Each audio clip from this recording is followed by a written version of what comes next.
Man, it's low-key lockdown, and we back here with another video today, man. We got Brian Ortega versus Diego Lopez, a fight that just was announced for the 303 card in replacement of the Carlos Ulberg versus Jamal Hill fight.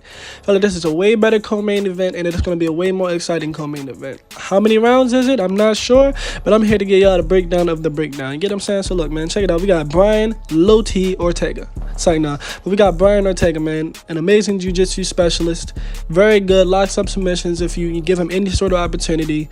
Decent hands, he's knocked some people out. You know, that's not his specialty, but he's okay on the feet. He'll survive on the feet type shit.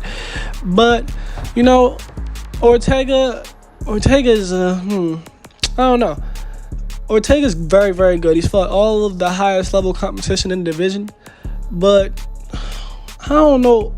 You feel me? I just don't know exactly where his level is, because he's lost to people that just don't, like, some people that he loses to doesn't make sense, and some people that he does lose to, you know, of course, you know, he's gonna lose to Max and Volk and etc. But I don't know, man. Is he gonna be able to stop this kid at this age that he's in? I mean, he's not old as shit, but you know, obviously Diego Lopez is the younger, fresher fighter with more momentum on his side, you know, more to gain from beating him, and just like you know, more at stake for his career, because then he has to start from scratch. If he basically loses to he loses to Brian Ortega, he basically has to start from scratch.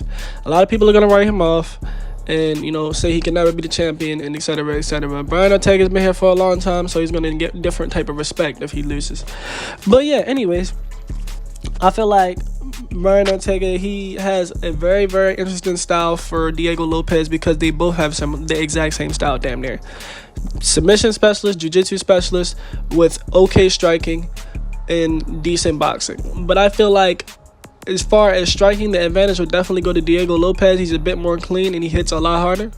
I feel like he brawls a lot. He tends to brawl a lot, and you know, that could possibly be something that could get him fucked up. But Brian Ortega is not known for really having the cleanest, most crisp boxing encounters and shit. He's really not known for that at all.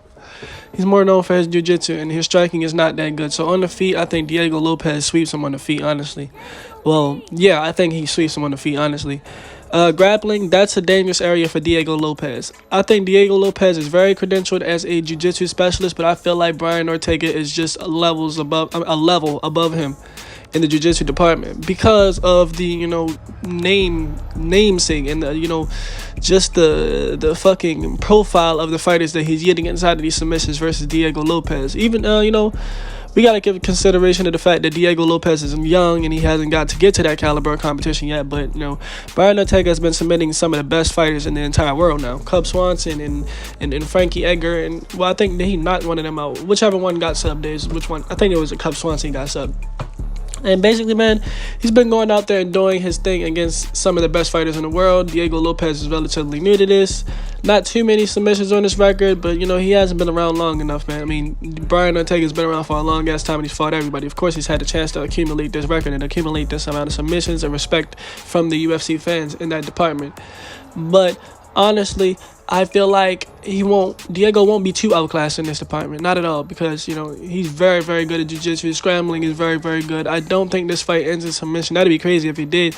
And if it does end in submission, I have Brian Ortega being the one to submit Diego Lopez, which is actually kind of likely, because if Diego Lopez engages in that realm, I feel like Brian can beat him. I feel like that's his only chance to beat him.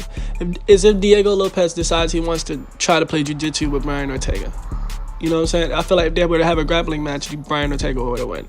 So one thing that Diego Lopez cannot go out here and do is try to go out there and, you know, implement that strategy against a guy who's like Brian Ortega to try to prove a point and fuck around and get subbed. But Diego Lopez has the ability to sub him back. Diego has some amazing jiu-jitsu. He can lock up shit really well. His transition from submission to submission is very good. And, you know, he's a young kid, talented. He has the reach advantage.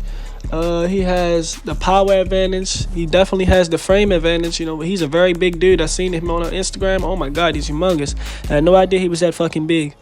But, you know, Brian Ortega can't go out here and brawl with this guy. He has to keep everything measured and paced. And, you know, Brian Ortega usually takes a minute to heat up. He kind of fights a little bit slow. I don't know how to describe his fighting style. It's a bit slow. But Nah, yeah, that is. It's a bit slow to a guy who is like Diego Lopez, who starts on 10. And I just wonder how that's gonna work for him. I could see Brian Ortega getting knocked out in this fight. 3 rounds. I want to say that Ortega wins a three.